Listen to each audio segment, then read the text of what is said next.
Good morning from beautiful Brisbane, Australia. My name's Linda. I'm a trauma recovery coach, and this morning I want to share with you information about resilience and also another way to look at resilience, that those of us who have complex PTSD or have been through trauma in our life, in our childhood, or trauma that has happened throughout our life, or there's been major stressful moments in our life, I want us to be able to look at resilience and have a takeaway from it of a deeper understanding of not just what it means, but where we can see how we are all resilient. We are already resilient. And with the information that I share with you, I want you to use it in a different way to how people who haven't experienced trauma would.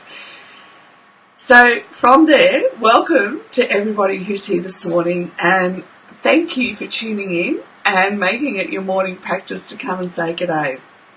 Now, when resilience first began to get bandied about, let's just say a few years ago, I was like, why are you using the word resilient? We're already resilient. We've had to come through so much and keep going that we have already developed this deep resilience within us to get up and keep going, because the meaning of resilience is the capacity to recover quickly from difficulties and to have that toughness. That means we get up and we keep going. And we do that. And sometimes not to our detriment, not to, it's just to our detriment. It takes away from us rather than, it's so hard to put a framework of words around it, to be honest. Because of our childhood trauma, we've already got an inbuilt resilience. We get up and we keep going no matter what, because we just have to. It's what we've had to do to keep going in our day-to-day life despite the circumstances that have happened to us. So I feel really strongly about this because the word gets bandied around so much in the media that if you develop resilience, then that's what you need. Well, we've already developed resilience. I do understand that the concepts around resilience, they are training children. There is so much work being done for children in trauma at this point in time, which is brilliant, and I take nothing away from that. It has to be done. But we've got to be addressing the adults as the first generation that's going through this with the scientific information as well. We need to be addressing the adults. Children, we can build resilience into children, absolutely, but we've also got to be addressing the adults, because the children are going home to a situation where the adults need to be developing it as well. Now, for those of us that have come through adverse childhood experiences and we've developed this already, what does it mean for us? Where do we go from here? So for us, what it means is we've already developed a resilience to the world where when the bad things happen, we get up and we keep going. And one of the prime examples of this is, I remember when my kids were at school, and this is when they were at primary school. My children are all adults now, but I was standing at the front gate, well, where they came out every day, and as I'm standing there, now I stood back from everyone because it was just how I was. I wasn't involved with all the other mums because I just had other stuff going on.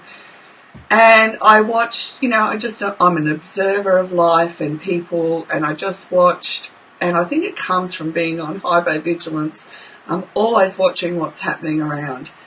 And as I watched, there were kids playing with a ball near, and they were really high buildings. And the ball went up, the glass broke in the window, and the glass came flying down, and it sliced open one of the little kids' legs. And in less than a split second, then I can even talk about it, one of the children as his leg sliced open, all the mums are just standing there frozen.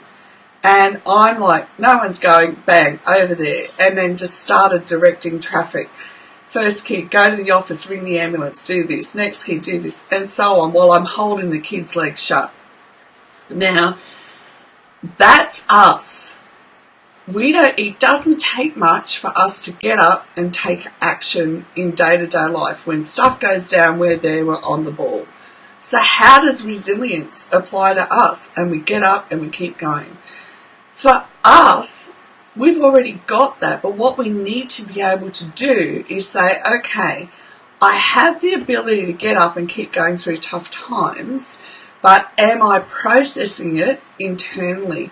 Am I sitting down and taking time out to process how I felt internally at that time?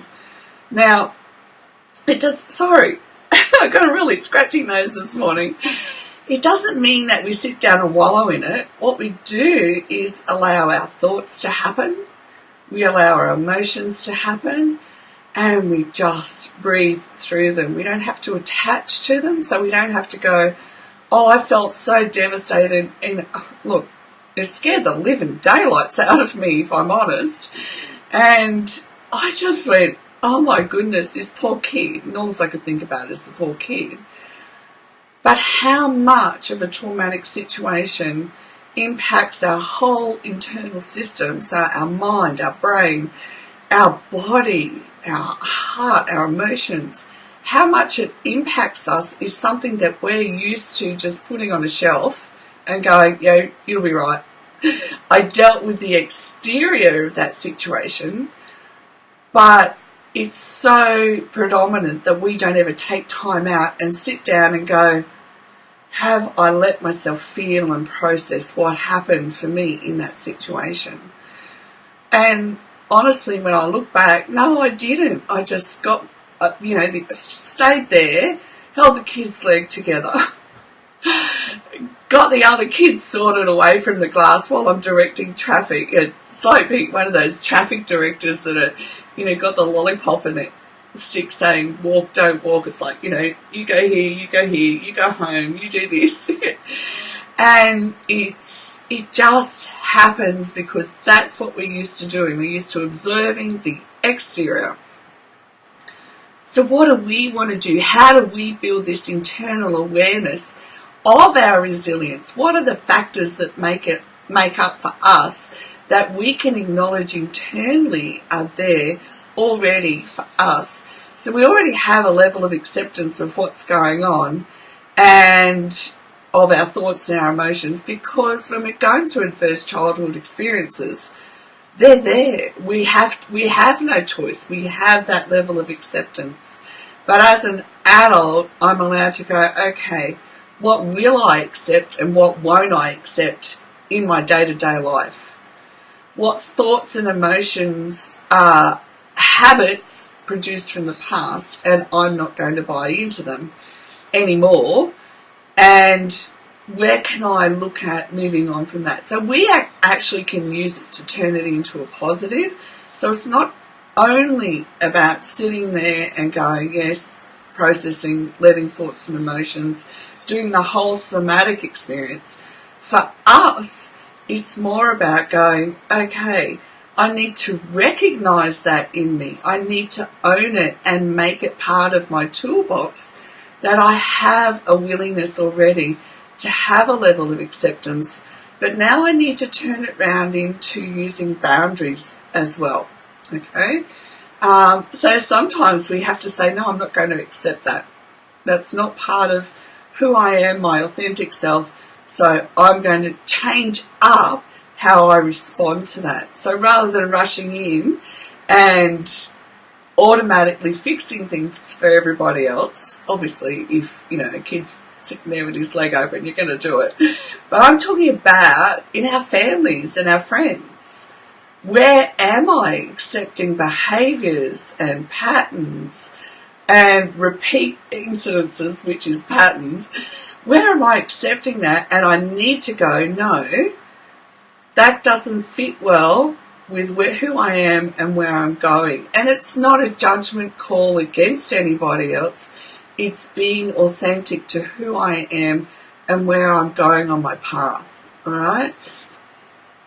Staying calm is something that it runs like two streams inside of us. On one part of the world we can be calm, and on the inside we've got little feet going paddle, I can do this. So what we want to do is sit in that calmness and go, I can manage this. Now remember, from our neurobiology, the first thing that happens for us in a new situation is the fear response. So we're retraining ourselves to go, no, I can manage this, right? And we can stay calm. It's who I am. I can stay calm. I know I can once I conquer the neurobiology.